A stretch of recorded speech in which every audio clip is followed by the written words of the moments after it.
Okay, but can, That means no one heard your opening announcement. and now I'm getting, yeah, I got to turn my, You want me to redo it? I'm so sorry, I had no idea it was on mute. They didn't hear me. okay, but I'm getting, I want to turn the Oh, what's the feedback coming from? sound off. Okay, I turned that off. Well, I think we're not getting feedback. Okay, Mike, Okay, go again.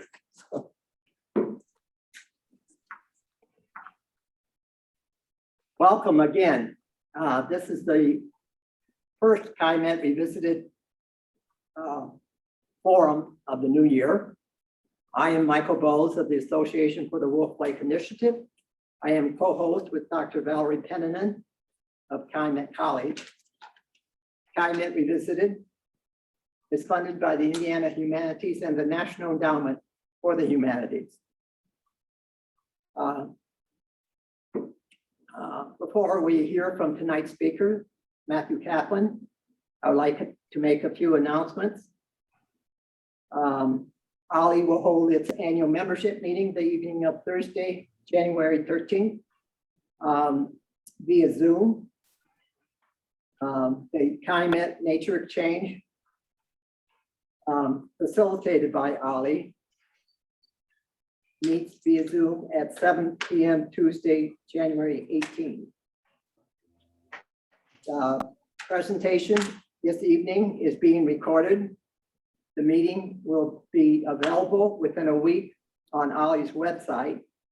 Would everyone please remain on mute? After the presentation, we will have a question and answer session. And at that time, we'll address questions on chat. Now, I'd like to turn this over to Matthew Kaplan. Okay, try it again. Thank you, Michael, Valerie. Thank you, everyone, for being here. And thanks to the Calumet Revisited for having me. I've gone to many of the lectures and I've really enjoyed them. In fact, everyone, it'd be great to be in person for this. Oops. Sorry.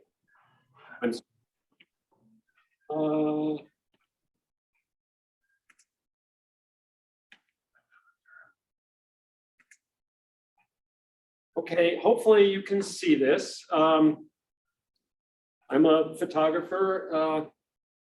I've been, well, I'll start out with what I'm going to talk about. I grew up in the Calumet region. I live in Chicago now. I'm going to talk a little bit about my history in the Calumet region and how it dovetails with my career as a photographer. I'm going to discuss my images that I've been taking for close to 50 years now of the Calumet region. Are we okay? No video. No video. I mean, I'm not sharing the screen. Okay, sorry, we're working on it. Share the You screen, can't see anything. Okay, share, try again. okay, okay, it's up. Okay, but wait, because I want to get it full screen. Keep her on. Okay, Okay, does she see it now, full screen? is it full screen now?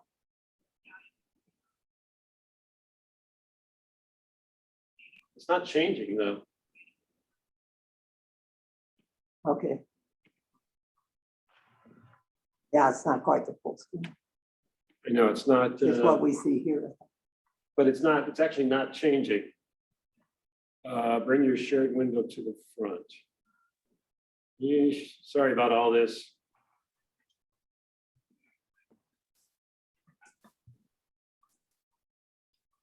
Stop share. I'm going to start sharing again. Yeah, I know. It's not really good. Desktop.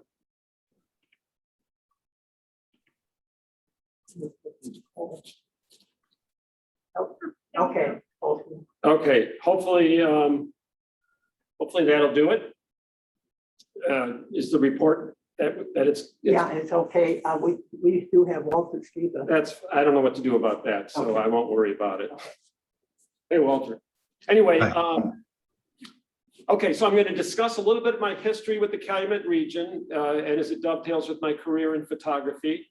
I'm going to discuss the meat of the program is going to be some of the techniques that I use, and I'm going to show a lot of pictures of the Calumet region to show what I do to capture the industrial heritage of the area. I'm going to discuss some of my favorite vantage points of the region, and then I'm going to close with a few thoughts on the region as I, have grown up here and have lived nearby for longer than I care to remember. This is me. In 1971, I started out as a yearbook photographer in George Rogers Clark High School, just a few half a mile from where we're standing right now. Here I am at homecoming in 1971. I went to Clark High School. Here's the picture of that school I took last year. Here's the school as it looked when I was going there and as my father went there. So I went to Clark for 13 years, grew up in Robertsdale, grew up in Hammond with a Whiting address, and as did my father and my whole family. So I feel like I've got deep roots in the area. I was the yearbook photographer, and I'm showing this image right now from my yearbook, the 1973 Powder Horn. And this is the earliest image I'm going to show of the Calumet region. This was taken probably at the tracks over by Whiting Park. And this is the kind of thing that I did when I was 17. I've gone on to have a career as a photographer. It's still ongoing. I've been around the world, or through a lot of the world. I've photographed a lot of different people, and I've considered myself to be very fortunate to have a very interesting career in photography, which is ongoing. I'm still working. But having said that, throughout all the different things that I photograph, I keep coming back to the Calumet region, and I keep coming back to Whiting, where I grew up. And I started taking pictures in Whiting when I was in college, and have continued throughout from the 70s till now. This picture was taken in 1976. 119th Street. I'm sure a lot of people know this, but I'm just going to go through it. If you know anything about the Calumet region, you know that it's an area of heavy industry.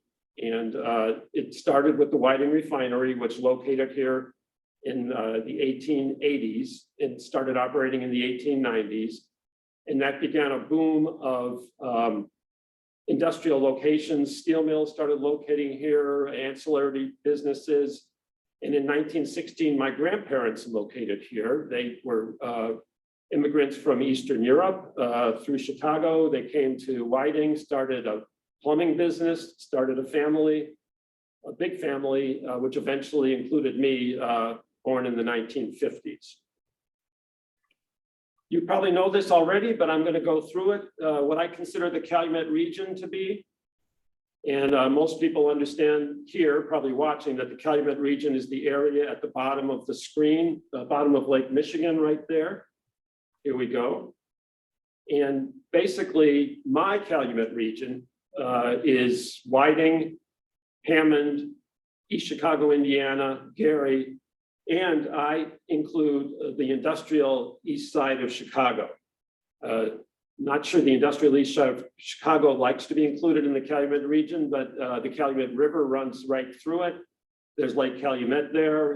The name Calumet is on a whole lot of businesses there. So I consider the east side, the southeast side to be the Calumet region as well. Coming in a little tighter, so this is the heart of the area, and you can see Whiting right here.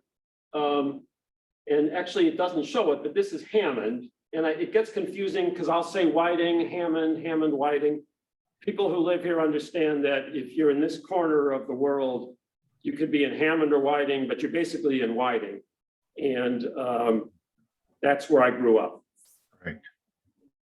And then looking a little closer still, you can look on the maps of this area, and you can see the blue areas with the water, the lakes. We're fortunate to have a lot of lakes. You can see the green areas with the parks and the green spaces, and you can see the streets. And then you see these big blank areas on the map. And the big blank areas are the industry. And right here is where the Whiting refinery is. And over here on this peninsula is where the steel mills are. And over here is where there used to be steel mills on the east side. And there are more areas with steel mills on the east side. And so if you grew up around here, you grew up right in the middle of an area of tremendous heavy industry. In case you want to know, I'm standing right here. This is where Cal College is. Cal College is in a building that used to be an administration building for the refinery. And so it has a beautiful view of the refinery, and it's right near it. And so we're right here right now. And I take a lot of pictures from this area. So my career, in photography, when I was in Indiana University in the 70s, I was studying photojournalism and documentary photography. And a teacher of mine suggested that I start documenting stuff that I felt close to, that I knew. And so in 1975 and 76, I began documenting Whiting. And I wasn't really looking at the industrial areas of Whiting, but you can't photograph Whiting without the industrial areas. So this picture was taken in the January of 1976. I wasn't concentrating on the industry. I was concentrating on the street scenes. So again, we're at 119th Street here. I was concentrating on the interesting, just the storefronts, the people. Again, this is all kind of the spring and the winter and spring of 75, 76, the bicentennial year. I was taking pictures of people. Some of these people may be related to somebody who's watching this program. They looked pretty old to me when I was taking this picture. They look pretty young to me right now. This is my generation in the 1970s. We would hang out in Dunkin' Donuts. So again, this was taken in 1976. Who knows what these guys look like now? But I spent a lot of time, I just wandered around for days on end, taking pictures in Whiting, taking pictures of the green spaces, the truck stops, the kids hanging in front of Clark. This is the Corral, which is right next to Clark School, where I went to school. I know these two guys. Taking pictures of the interesting architecture. People might remember the Diamond Tap. I remember the Diamond Tap on Indianapolis Boulevard. Sorry, it's gone, but it's probably needed to go. People maybe remember the Hobnob, which was on 119th Street, right by St. John the Baptist Church. There's a beautiful building there now. That was the Ileana Hotel back then. And again, I was documenting the architecture. I was documenting the scenes, and you can, you may not, I wasn't concentrating on the industry, but the industry was always in the background. If you look back here behind this gentleman, this is by Lake George. That's the train tracks that right now it's a beautiful bike path, but it used to be train tracks. And that's Federated Metals back there. And if you look closely, you can see some of the refinery back there too. Here we are in Wolf Lake. and that's a meso, what some people of my generation will always call a meso. It's Cargill right now. And that's right across the Meso Channel behind this gentleman. This fisherman, this was taken the same day, almost the same spot, again in Wolf Lake, and he's photographing, I mean, he's fishing, I'm photographing him, but there's the Lever Brothers plant, now it's Unilever, back there behind him. And this is Forsyth Park here, and this is where I grew up. These houses are my neighborhood. I could walk here without crossing any big streets, so I was playing here when I was 7 or 8 years old. So this is kind of what I grew up, you know, with these factories as a backdrop. Just a little blast from the past. People may remember Arts Drive-In, and right where the Purple Steer is now, where we call 5 Points. And you can see again Lever Brothers here, and you can see the famous Allbox, which the late lamented Allbox, which was a landmark of the neighborhood. And here's what I looked like taking pictures in 1976 when I was 20 years old. Now, moving ahead, after leaving college, I became a photographer. I spent some time in Chicago working. As a freelancer, I went to New York for some years, and then I came back to Chicago, and I started to take pictures of the Calumet region in the 80s. And now I'm a full-fledged photographer who knows what he's doing more or less. And I was looking to take pictures of the industry. Before I wasn't paying attention to the industry. In this period of my photography, I was focused on the industry. Basically, I was trying to take what I call heroic industrial pictures. This is the Calumet River with the LTV steel mill, which isn't there anymore. There's the Amazo plant again. It might have been Cargill by the time I took this picture, but I'm looking across Wolf Lake here, trying to take really great shots of industry. Basically, aside from the fact that I love industry and I love the Calumet region, I was working on a portfolio that I could use to get some paid work doing this, because there's an annual report market is where you can make some good money as a photographer, and I was trying to crack that market. And so I was putting together these pictures partially as samples. These are the steel mills. But eventually I did crack the market, and I began working for a number of years through the mid 90s, from the 90 through about 96, off and on as a freelance photographer for Amoco, who used to own this refinery. And I got to photograph in the refinery, which was phenomenal. And actually their corporate people sent me overseas, and I was able to photograph, spend an evening, 2 days and a night on an offshore oil platform, which was incredible. This is in the North Sea off of Rotterdam. And I got to see the ultraformers put in here. And I have to say, it was a real privilege to get into the refinery. Instead of shooting over the fence, to be able to shoot from the inside. This is one of my favorite pictures that I took. I took it in 91. I still show this picture from time to time. I mean, I hang it up on the wall. And this was taken in the summer of 91, and it was a sunrise shot. So it meant that I had to be in the gates through the tower and got a place for this to be ready for this shot. I don't know what time I got up, but I think this is a great shot personally. And I also feel very privileged that I was able to work for the company for a few years. Eventually BP bought Amoco, and the work got scheduled, instead of from Chicago, it started getting scheduled from London or wherever BP is located. And we went different ways. I'm still a photographer. My photography work went in a different direction. And but again, I was very grateful that I was allowed to do this. And I was paid to do this too, paid pretty well. Anyway, now, so that's period 2 of my life. Now the current period, which is really the most, where I'm just absolutely focused like a laser on photographing the Calumet region, starts in the late, around 2010, basically.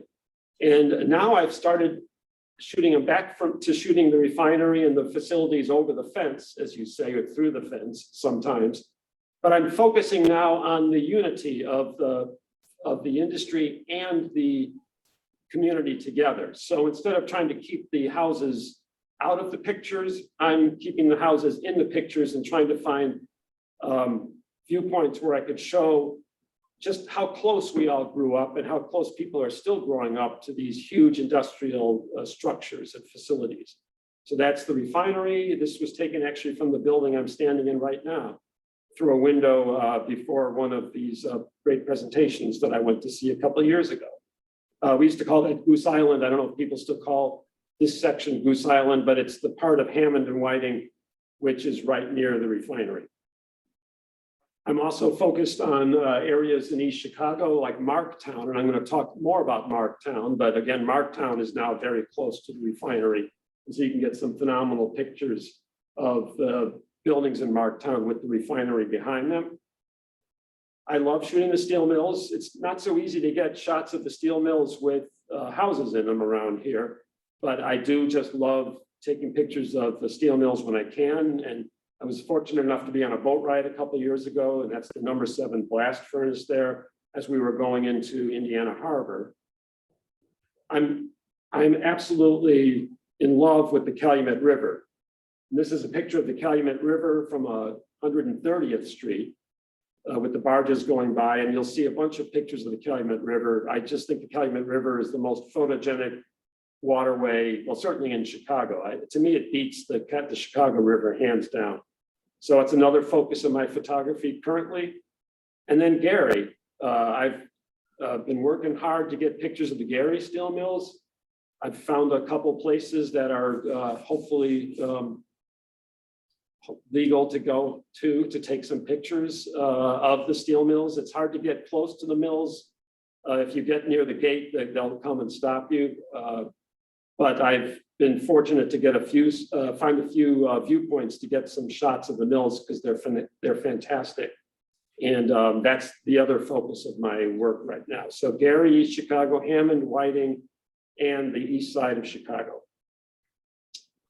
Now I'm going to go into the so what I call techniques, and I'm going to call these techniques. They're more about the way I look for photos. It's not too technical for photography. But the main thing I'm going to say, I'm going to start with this one, which I call back up and shoot long. And when I say shoot long, I mean use a long lens, a telephoto lens. So this is the Mascot Hall of Fame with the refinery there, and I'm shooting with a lens racked out to about 160 millimeter. And I'm going to come back to this viewpoint, but you can see how big the refinery looks in comparison to that creature that adorns the outside of the Mascot Hall of Fame. By backing up, using a longer lens, I can show just how big, this is in East Chicago. It's called in an area called New Addition in East Chicago, and it's a residential area that's hemmed in by industry on basically all sides. And this view of the church with the gas balls behind it, I think is incredible. And again, here's a similar viewpoint, again, with the same church and with the house, you can see how close the houses are. And by backing up, I'm about a block or so away from those street lamps. You don't notice it because of the telephoto lens, but backing up, shooting with the long lens, emphasizes the size of the industrial structures behind the residential structures. Just another picture, similar shot, again, back to Marktown with the Coker, the brand new Coker that BP built a few years ago, kind of looming over those little houses in Marktown. The other thing, this is from the east side, looking from Ewing Avenue towards the Skyway Bridge. Another great love of my life is the Skyway Bridge. And again, this is a very narrow little slice of the image. If you were standing there, you'd see a lot more than this, but by using a long lens and taking this little narrow slice, I don't know how to describe what it does, but it layers the photo. And this is a photo in Gary towards the mills. And again, you can see how using a long lens, taking a little slice of the view creates a layered effect. And I've fallen in love with doing this. And I'm going to show a couple examples of just what that lens does, what backing up does. Here I am, this is a few blocks from where I'm standing right now in Goose Island. And you can see I'm always looking for these little, what I call a little notch in the viewpoint where the refinery shows up behind the houses. So this is a pretty decent view. I'd rather take it at night, but you can see that there's the refinery. But this happens to also be a place where I've got room to back up. So by backing up about 50 feet and going to a longer lens, you can see that the refinery towers get bigger.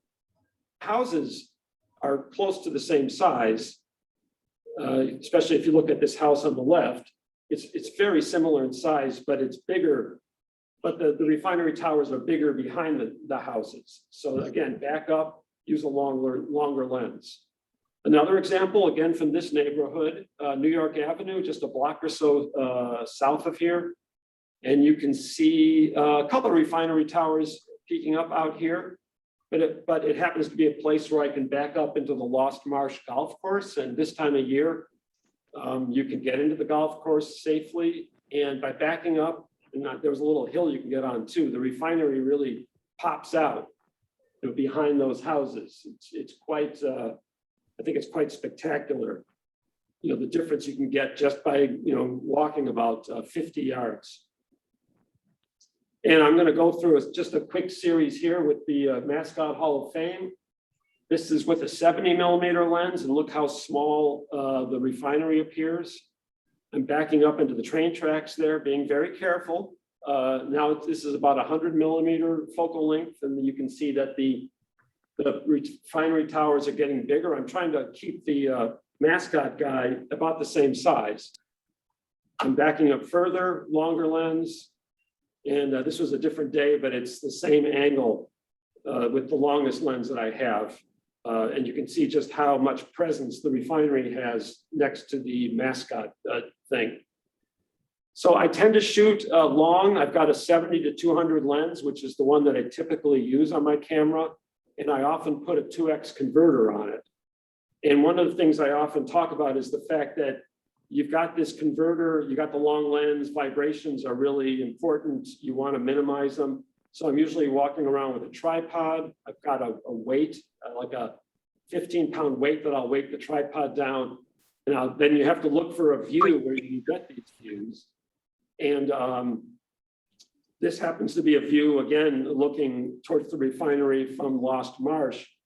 And sometimes it takes a while to set up. And I saw this view a couple of years ago, and I got into position, and it took a while to get everything set up. And then this car pulled up down there. And I liked the view. I don't like it as much with the car. So I wish the car wasn't there, but stuff happens. Technique number 2, blue hours, shooting at dusk and dawn. And you'll often see my pictures are often a combination of what I call these techniques. And this happens to be the idea that you don't want to, well, if you want these kind of pictures, you need to get out before sunrise and after sunset. You want to get out when the sky has that blue quality to it, when the sky is at a certain level where you can see the lights of the factories. This is the Lafarge cement plant on the Calumet River. Again, shooting from the bridge on over 130th Street, which isn't that easy to get to, but I managed to figure out a way to get up to that bridge more or less safely. And I just think that the reflection of the lights, you wouldn't see these reflections of the lights if this was a daytime shot. This was taken, I don't know exactly when it was taken, but it was taken at dusk. And this is a similar shot, going with a longer lens from the same vantage point. And again, you can see that the blue in the sky gives a nice quality of color. You can see that the lights, like there's a street light or something lighting up this foliage in the front, and I think it adds an interest to an area that's fairly bland. So again, blue hours. Here's 119th Street. I took this 2 years ago with the refinery and had to get there right at the exact right time when the lights were on in the house. There was still blue in the sky, and the refinery lights balanced nicely with the lights from the Christmas lights. Or this one here, this is the liquor store not too far from where we're standing, and it's mostly blue because I'm shooting it at And the warm light from inside the liquor store, I think really adds something to this photo. Or here, it's not always blue, sometimes it's yellow. This is on the east side. The street lights would have no value during the day, but they really light up this playground very nicely. Or this picture here, took this last summer, just from the bicycle bridge over Indianapolis Boulevard. And you wouldn't get that beautiful flare on that flare stack if you were not taking pictures right at this time of day. And here's an example, some A and Bs. This is a shot. I'm going to start with the Blue Hours picture. This was also here near the refinery. I was wandering around a couple of years ago and I really liked this scene. I could shoot through this backyard without climbing any fences. And I don't think anyone noticed me there. But it took me a while to actually identify where I was. But a few weeks later, I went back because I wanted to find that same viewpoint. And here it is during the day. And I think it's still a nice shot, interesting shot, but I think, coming here at night or in the blue hours at dusk, I think the shot has just more magic to it. But you see the lights coming through the awning here, and you see the refinery lights. And here that, they don't have as much presence. Similar thing here. This was taking pictures of the refinery last February. And here is the same shot. Not the same day, but a similar day, but during the day, just about a couple of weeks before that shot. So here you are at dusk, and then here you are in full light. I happen to like this shot a lot. I like them both, but there's an ooh and an awe factor you get from a shot like this, I think. And then it's a matter of being there at dusk and then staying there, because you want to be there when the sun's down, and then you want to stay there through, maybe an hour or more after sunset. So here I am. This is on the Calumet River, the Grand Calumet River. I'm shooting the Grace Chemical Plant I'm in East Chicago. I'm across the river. And this is right about sunset, maybe 15 minutes after sunset. And I like this picture a lot. But I waited there for about another 45 minutes, and then you get a picture like this. Same thing, but now the lights of the factory have a lot more value to them, and the green lights get much greener, the yellow lights get much yellower, and then the sky has got that rich blue in it. So I like both pictures, but I like this one. I think this one has, I don't know, just more jazz to it. And sometimes if you're lucky, the blue hours aren't just blue, they'll be spectacular. I took this picture about 2 years ago. This is, again, looking towards Cargill. Used to be a Mazo, across Wolf Lake Channel. And it wasn't a great day. I was helping my mom out. I'm here a lot because my mom still lives in the house I grew up in, which is only a few blocks from this shot. And it was a gray day, but I had my camera and I thought, well, I'll go over, maybe it'll be something interesting at sunset. And just for about 15 minutes from a gray day, the sky erupted in this incredible pastel blue and purple sunset. And so, I was there, I was ready, and I got the shots. And you have to be there. You have to think about where you're going to go, or at least I do. And then you need to try to get there before you're going to take the pictures, because there's nothing more frustrating than being in the car when the light is right and you haven't gotten to your location yet. Okay, that was blue hours. My next tip, which is great for this time of year, is to shoot in cold weather. Everything industrial looks better in the wintertime, in my opinion. And this was taken 3 years ago during the polar vortex. That's the refinery again. Now I'm shooting from the Lost Marsh clubhouse on that bitter, bitter cold day. It was like 20 below. And I had to, anyway, I had gloves, I had those hand warmers, I had layers and layers on me. But you get this incredible steam, in the wintertime. You get steam coming from these stacks, and it's incredible. Or shooting on the Calumet River in the wintertime. I love the Calumet River. You've got snow everywhere, you've got ice on the river. I think, winter just adds something to the pictures. Looking at the Gary steel mills in the winter time with those plumes of smoke coming out of there, if you shot this in the summertime, you wouldn't see much of that at all.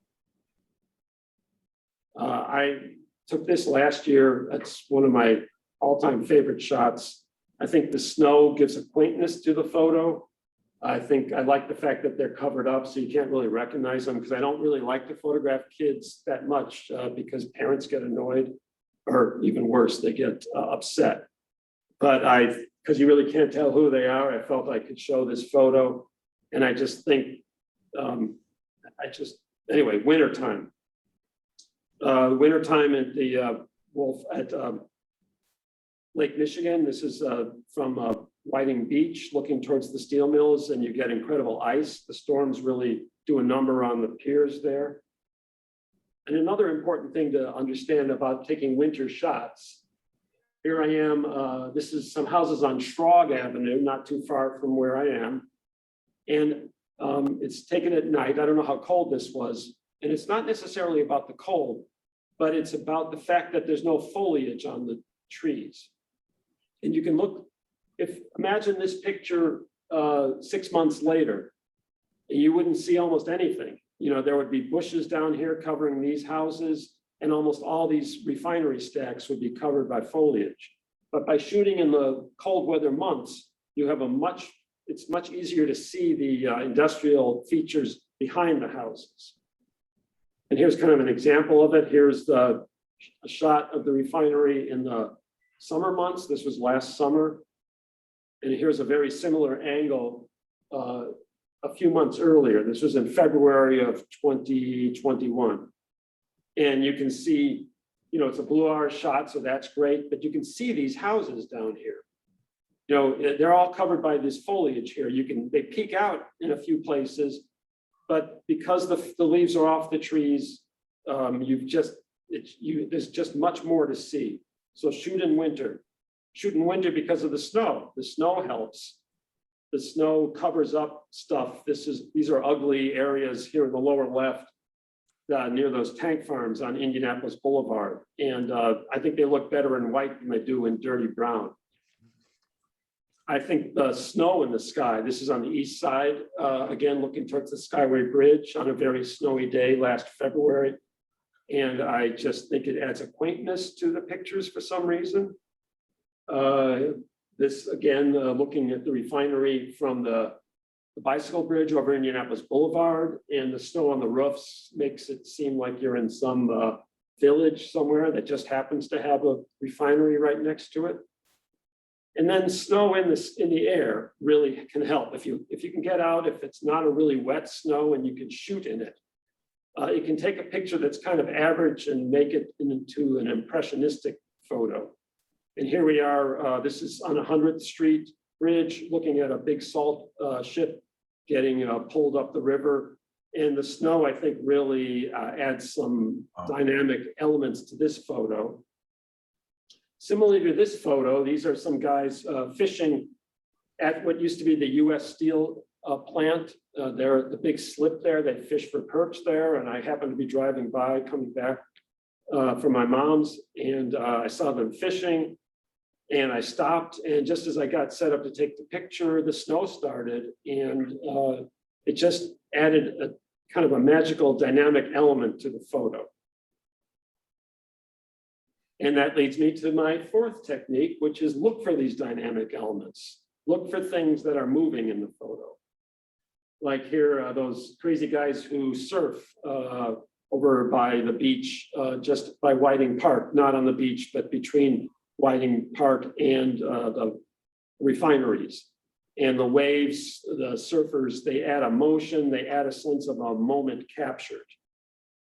Or the steam. I'm always shooting steam, and this is on the Calumet River near Torrance. And the steam adds a dynamic element, as does the angle of that crane that's unloading that barge. If I had my druthers, the barge, he would be dumping something in there, but he wasn't dumping anything in there. So I was just happy to catch him at a moment when the crane was at an angle that suggests motion. Or here, that liquor store, which I showed earlier, recently upgraded their signage and they remodeled their exterior, and it looks phenomenal. So I was taking pictures of that same liquor store. It's about Shrog and Indianapolis Boulevard. And I was hoping to get this shot, actually. I was looking for this picture, which was without any cars going by, but it was mostly cars going by. So I started working with the cars. And this was my favorite shot from that session, because you've got a bunch of cars, you can kind of tell they're cars, and they add some movement, they add a moment to the photo. Again, looking at Gary Steel Mills, I took this in the summertime, and I like this picture a lot. I love the #1 Bop Shop. I think somebody should start I don't know, it seems like the name of a bar, but it should be. But anyway, but then I came back in the wintertime and took the same picture from the same angle. And now you've got the steam in the air and you've got just a lot more going on.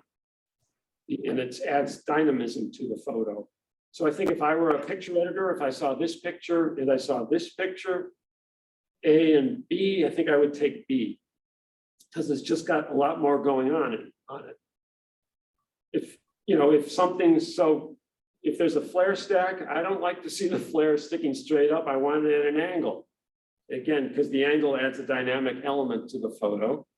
If there's a flag, we always want a flag flying. If there's steam, we want the steam to be going across. I got both happening here at the steel mills, because the flag flying gives you a sense of the wind, the air, the steam captured gives you a sense of motion. If I'm on the Calumet River and it's a nice morning and there's a little bit of haze in the river, I would love for something to be coming by.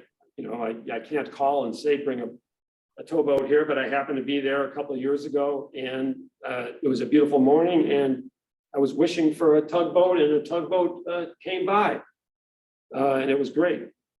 I'm shooting near 95th Street here, and that's the 100th Street bridge into the lower right there, so if you get a sense of where I'm at.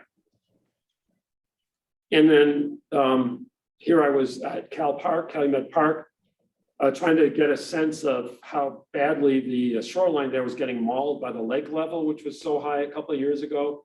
And again, by this time, I'm using a very fast shutter speed to capture the waves in motion. And I think the waves, adds a dynamic element to the water there.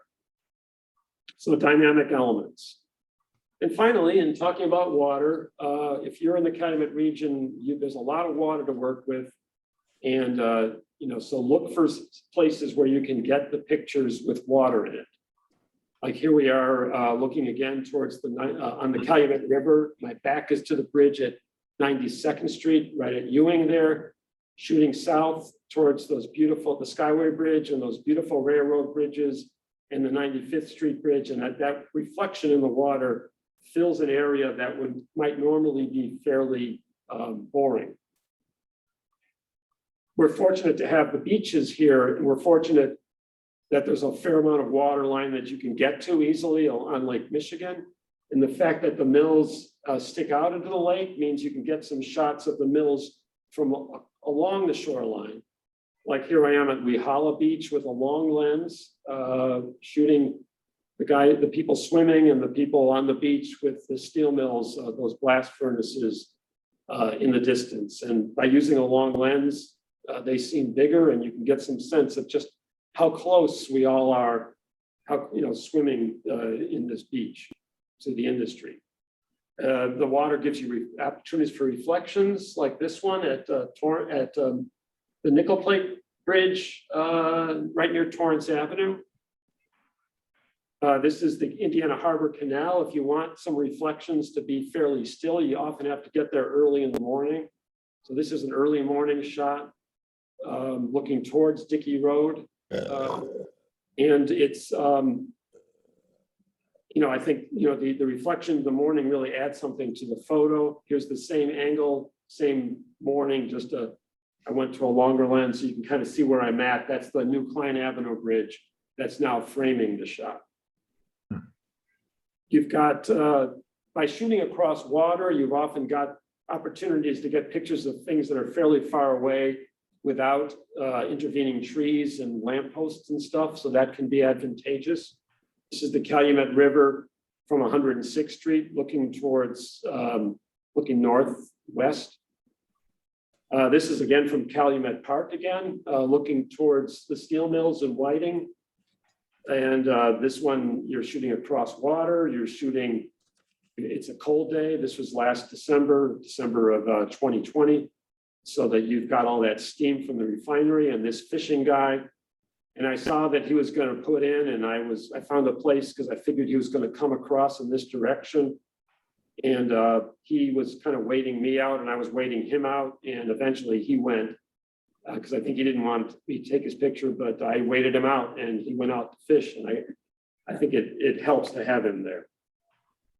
But Whiting, and especially, there's incredible opportunities to shoot now because of the wonderful work they've done at Whiting Park by putting that new pier in and the walk along Whiting Park looking towards the steel mills. A lot of people would be shooting to the left here to see the skyline of Chicago, but I prefer to shoot to the east and look at the steel mills and the oil refineries. And again, I can't say enough about the Calumet River. This is the Cargill plant on the Calumet River near Torrance. Early morning, you've got the reflections because of the water. I'm shooting from the bridge over Torrance, and this boat came by, and I think the water adds a heck of a lot to this photo.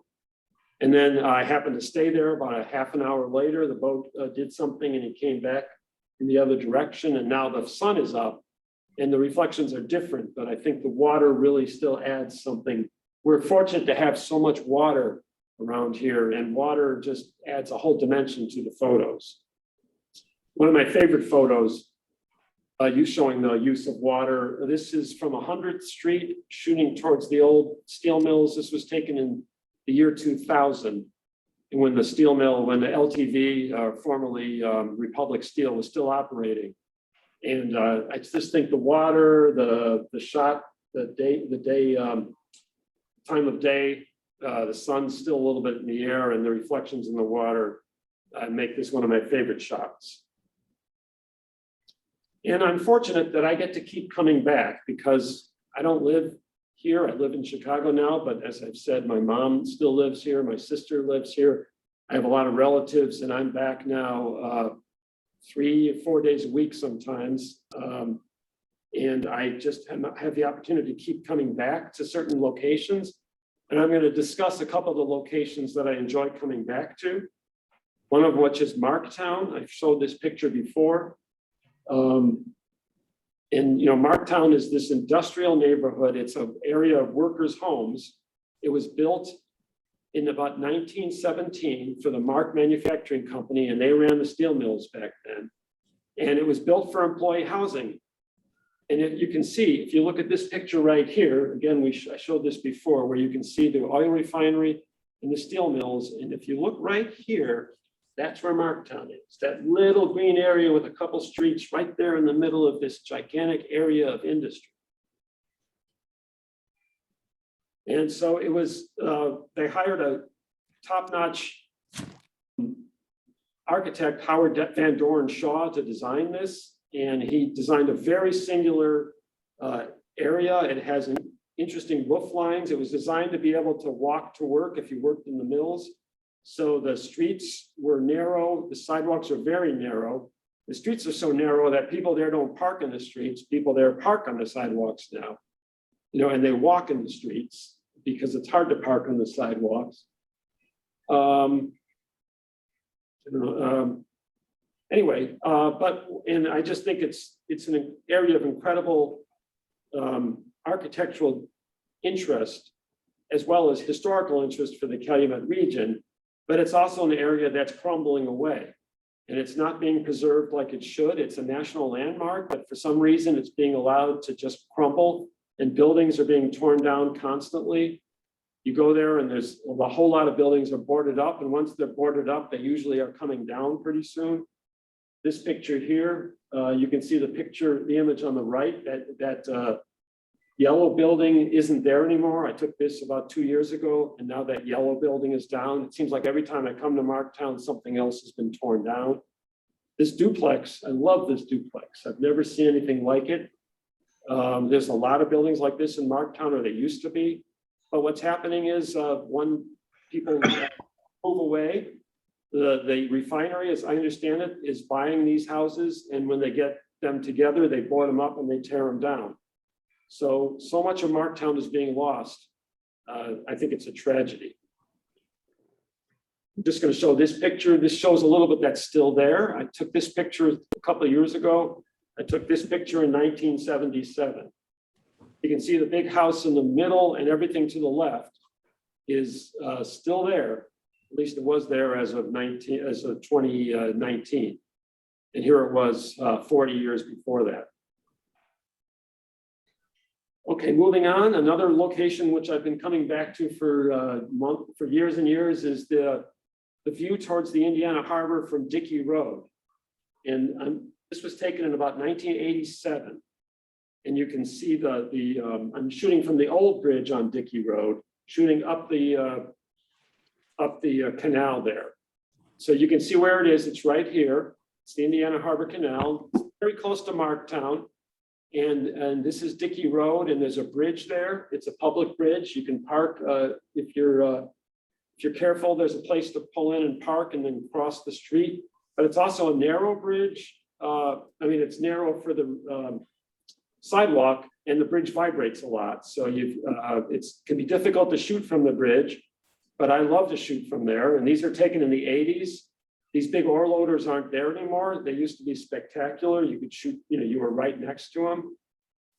This was a blue hour shot from the 80s of that area. But now those ore loaders are gone. There's ore loaders back. And now I'm going, you can see this picture is kind of this area down here is now what I'm going for. So I used to be able to shoot with a wide lens. Now I'm shooting with a very telephoto lens here. And if you're using a telephoto lens, back up, shoot long, the telephoto lens magnifies the vibrations. So you've got to be lucky, because trucks are going by, you got to, and this is a long exposure, probably about a 3-second exposure. So you have to be patient, you have to shoot a lot, and you got to hope that you get a very sharp picture. And here we are, this is the same angle, but this is taken in about 2010. You can see this is a cold weather shot looking through the harbor there. And I just love this. I love having this thing up here, this bridge that carries that pipeline across, just gives you something to compose with in the sky. So again, I've been taking pictures constantly. I'm still taking pictures there. I love it if a boat goes by like this one. And sometimes I get into some abstracts there, like this one or this one, where I was very fortunate. Sometimes you get there early and you get just this spectacular pastel, dreamlike shot of it's all the same shot. These shots were all taken within about 50 feet of each other. But the light changes, the water changes, things change, the smoke changes, and I constantly come back to this viewpoint, Dickey Road, Indiana Harbor Canal at Dickey Road. And then my final location is a long location. It's the Calumet River. I've been rhapsodized over it before. This area from about 106th Street or just below 106th Street out to the lake. And I just think it's a phenomenal area. I've been photographing this since the 80s. These aren't here anymore. These, the ore loaders and that suspension bridge across the river, which I think carried coke from the Acme steel plant, they're gone. But they were fantastic. These were taken in the early 90s, most of them. I would trek out. You can get at 106th Street. There was a way you could get down and walk along the water for a while. Can't do it anymore. But I just love this part of the river.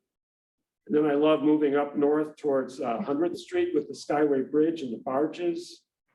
I just think 100th Street is a phenomenal place to photograph from.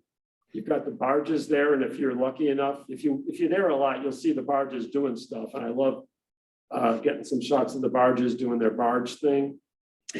Doing their barge thing. Yep. And, you're fortunate maybe that there's, you get some fog, which can add some atmosphere to the photo. Or sometimes, a big, lake boat will come by. This is actually, it looks like a boat, but it's a barge. It's a cement barge. Going through at 100th Street. And then, finding their way with these guys watching as they go through the narrow channel there under those bridges. And then the bridges themselves, that railroad bridge really gives you something to work with. I'm shooting this from 100th Street towards that Norfolk Southern Bridge. And here's that same bridge shooting from the other direction, looking back towards 100th Street there. And one of my favorite shots to have all these things going in the same picture. Here's that same bridge from the other side now. This happens to be a viewpoint you can't get to legitimately very often unless you're in a boat. But somebody left a gate open and a couple of years ago, and I was able to walk over to the river under the Skyway Bridge to get some shots of this bridge, which I really love. And you can get down to the water line in certain places, and you get so close when the big, when the towboats go by that you can talk to the guys as they motor by, which I enjoy. I don't recommend doing this, but I had I don't know what got into me, but I climbed up onto this bridge on my hands and knees. It's a bridge that's not open anymore, so there was no chance of a train going by, but I wanted to get some shots of the barges going under the bridges there. The bridges themselves can give you a phenomenal kind of abstract element to photograph with. Again, I can never grow tired of barges going by in the early morning. This is from 106th Street.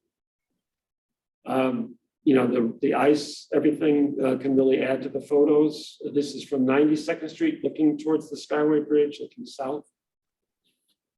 I'm always looking for new areas. I found this vantage point recently because I saw these guys fishing there. And it's part of the old US Steel Works that you can get to it fairly legitimately. And it gives you a nice viewpoint to see the fishermen and the barges and that old railroad bridge there.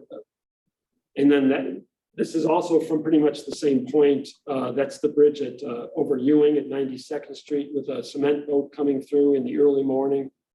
So it's a blue hour shot. It's a long lens shot. And I've been shooting this. This is one of the oldest pictures I'm going to show from the Skyway Bridge. There was a time when you could get onto the Skyway Bridge. And I climbed up the Skyway Bridge and crossed over to take this picture looking south. And I'm showing it because I want to show that this thing right here, this ore loader here, which was here in 1983, and you can look all the way south towards Republic Steel, and I think this is part of Wisconsin Steel on the right there. And that was still there in the 90s, that ore loader. It's been there. It's been something that photographers like me have been composing with for decades. However, it's not there anymore. I took this in 2018 when they were getting ready to tear it down. And you can see it's all being torn down now. I'm shooting from the 100th Street Bridge, and this thing is in disarray, and now it's gone. So I lament the loss of that thing. I just think it's a great structure. It's fun to compose with it, but it's gone. And it does open up a viewpoint towards 106th Street, which gives you, if there's a boat parked on 106th Street, you've got something of interest back there to take pictures of. So sometimes you lose, sometimes you gain.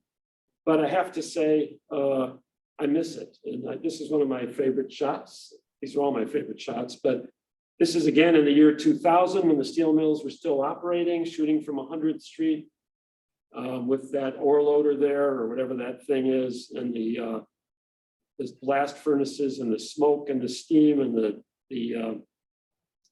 the tugboat going by. Just to me, it doesn't get better than that. So that was some of the places I like to photograph, and now I'm going to just end with a few thoughts I have on the region. And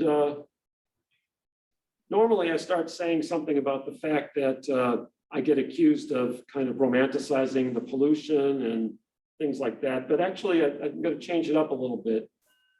And I'm going to just give as I've been taking so many pictures of the Calumet region in the last 10 years or so, there's a few things I keep wondering about. So I'm going to give, I'm not going to say what my thoughts are. I'm just going to say, this is what I wonder about. And I wonder about why Chicago steel mills are closed and Indiana's steel mills are still open. This is taken from what's called Steelworkers Park. In Chicago, this is the old US Steel South Works. You can see that there's a sculpture here. If you look, it says tribute to the past, to all the union men and women and their families who shared the steel dreams. And it was, this is a fantastic artist on the east side, Roman Villarreal, and he did this sculpture. It's phenomenal, but it's a tribute to the past, but there's some steel happening right back here, 5 miles across the lake, and the steel's still being made. Why is that? I don't know why that is. Why is the US Steel South Works now a fantastic park, but steel isn't being made there? I don't know. This is what I wonder about. Another thing I wonder about, and you guys may have heard some of this, I'm spending a lot of time now photographing these young people, not all of them are young, who are protesting for clean air on the southeast side. And I'm inspired by their activism. And I just think it's amazing that they're doing this. And I keep wondering, well, why weren't we doing that when I was a kid? The air was actually worse in the 70s when I was growing up, but we didn't do this. I don't know why we didn't go. They're marching. This was a couple of weeks ago. They marched to, they're trying to stop the permitting of the metal shredder that's going to go where the old Republic Steel was. So they marched to the health commissioner's house in the pouring rain to express themselves to the Chicago health commissioner. And these are kids, their teachers are there. There's a passion there which just touches my heart. And there's a passion with the teachers too. My students deserve to breathe. And it got to the point that evening where they got arrested. They took, this is Oscar Sanchez. Some people may know of him. He's an incredible activist in the area. And this is a minister here. This is Olga Batista from the Southeast Environmental Task Force. This is a teacher from George Washington High School. And this is Oscar, who's run something called the Youth Leadership Council. And they subjected themselves to arrest, to protest for clean air in their community. And I'm in awe of these folks, but I also wonder why that doesn't happen on this side of the border. And finally, there's one more thing I think about a lot, and it's hard to see here, but this is a restricted covenant that was for the neighborhood that I grew up in. This is from friends of mine who lived in a house about a block away. And when they sold the house, they got the abstract of deeds. And you can see it says that this was from about 1928 when it was subdivided. And you can see that it says it should not be occupied or used by any person of colored African or yellow or colored Asiatic descent.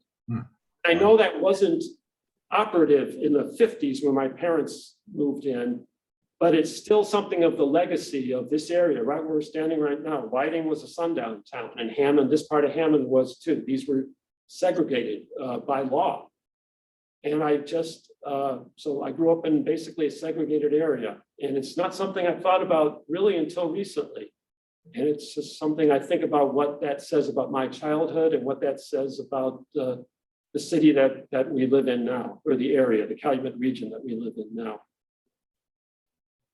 And, but I have to say, I'm just going to finish up to say that I grew up in an area of a lot of pollution, but it was also for me an area that was surrounded by family and friends. And I can't think of the area without thinking of my family, my uncles, my aunts, my cousins, my mother, my father, my brother, my sister. I mean, it was now I think it was a great place to grow up. And I think it's still a place that people come here to find, good work and to raise families. And the area is cleaner now than it used to be. It's got Wolf Lake, if you're not trying to show the pollution, the refinery looks pretty clean like it does right there. You can see deer now over by the refinery. You couldn't see them there. I don't remember them. They might have been there in the 60s and 70s, but I don't remember them. And I don't remember swans and geese on Lake George when I was growing up.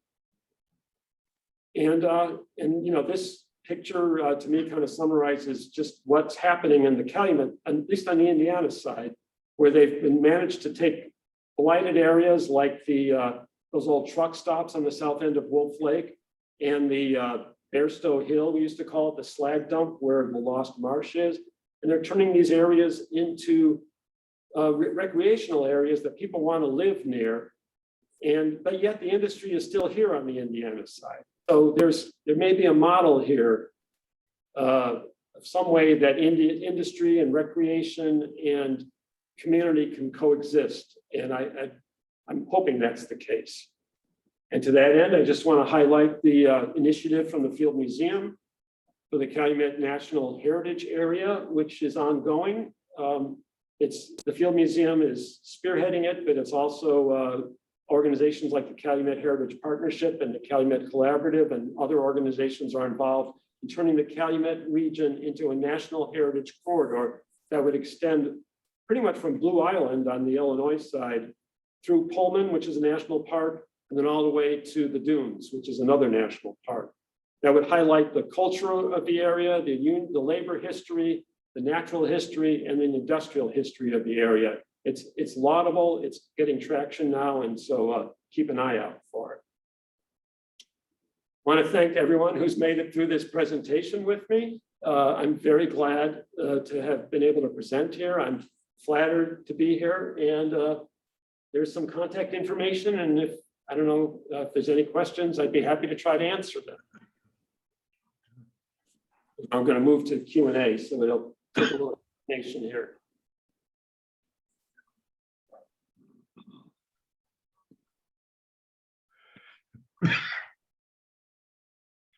Some words of praise in the chat, no questions in the chat. That's fine. Anyone have any oral questions they'd like to ask?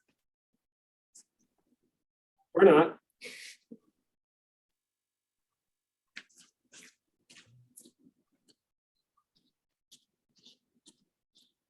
Anything?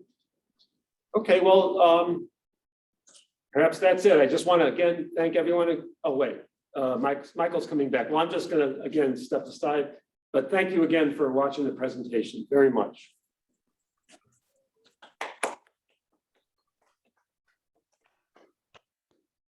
All right. I just like to remind everybody that next month's speaker will be author Dr. Larry McCollin. He will speak about Chicago's role in the Underground Railroad. I'll see you on February 1st.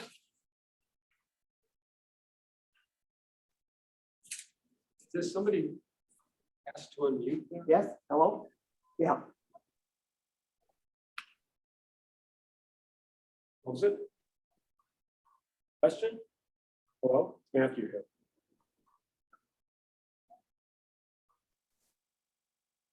Oh, the question is, when will I publish a book on the photographs? As soon as somebody publishes my book, I would love to. But I'm not in any discussion to do it at present. I would love to work with somebody who would be willing to publish them at a quality that I would think they deserve. So thank you for that. Anything more, Valerie? No.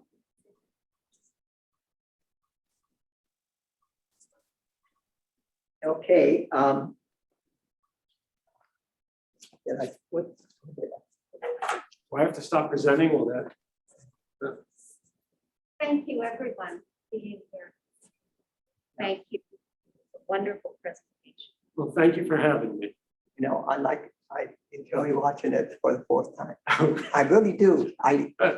There's too much there. Yeah, And the more you see it, well, thank you. The more, I you- changed it up a little bit. I mean, I Yeah, always had, yeah. but it's basically the same presentation. Yeah. Uh, but anyway, Yeah. I enjoyed it, no matter how many times I get. you have your- What was that? Yes.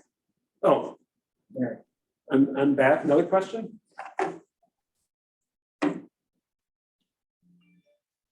Oh.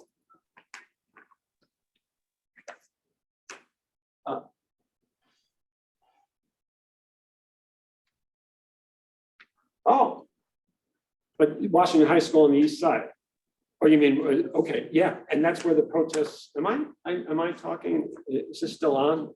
No, Oh, okay, sorry, okay. sorry. no one else is listening. Okay, I didn't know, because that's where that's where the protests are coming from predominantly right now against that metal shredder. So. Well, Should I end it? well, yeah, exactly. Though, they hate when I say it, it was worse. It was worse. I mean, and I'm not for the metal shredder, but they're trying to put a metal shredder where there used to be a blast furnace. I mean, I can understand the frustration of the, I mean, I understand everybody's frustration, right? I know